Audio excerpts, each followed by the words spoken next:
पार्वती की माता मैना के अभिमान को दूर करने के लिए महादेव अपने अद्भुत रूप वाले गणों को आगे कर शिवजी भी आगे बढ़ने लगे। भगवान शिव के सभी गण मैना के अहंकार और अभिमान का नाश करने वाले थे। वे भूत प्रेत पिशाच आदि अत्यंत ही क्रूर गणों की सेना सामने आ रही थी।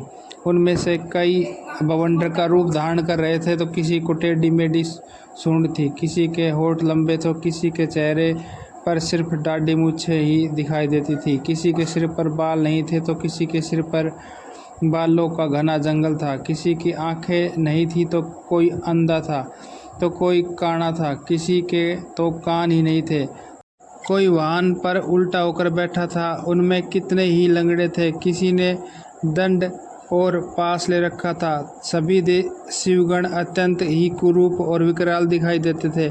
कोई सींग बजा रहा था, कोई डमरू तो कोई गौमुख को बजाता हुआ आ रहा था। उनमें किसी का सिर नहीं था तो किसी के धड़ का पता नहीं चल रहा था, तो किसी के अनेकों मुख थे, किसी के चेहरे पर अनगिनत आंखें लगी थी तो किसी के अनेकों पैर थे, किसी के हाथ नहीं थे तो किसी के पैर नहीं थे।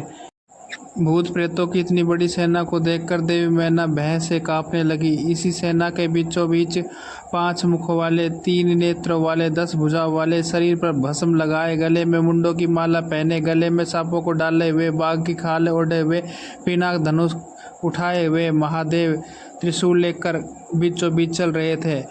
उनके सिर पर जटाजूट थी और आंखें भयंकर लाल थी। तभी नारद ने मैना को बताया कि यही भगवान शिव है। और नारद के ऐसे वचन सुनकर देवी मैना अत्यंत व्याकुल होकर तेज वायु के झकोरे लगने से टूटी लता के समान धरती पर धड़ाम से गिरकर मूर्छित हो गई।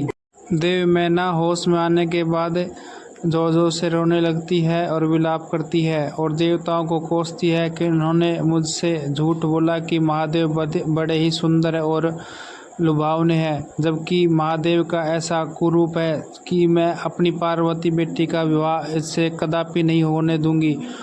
श्री हरि विष्णु द्वारा मैना को समझाने पर मैना देवी तैयार हो जाती है शिव के साथ पार्वती के विवाह के लिए, लेकिन वह यह शर्त लगाती है कि वह अपने इस क्रूर रूप को त्याग कर एक सुंदर रूप धारण कर ले, तभी मैं अपनी पुत्री पार्वती का विवाह भगवान शंकर से होने दूंगी।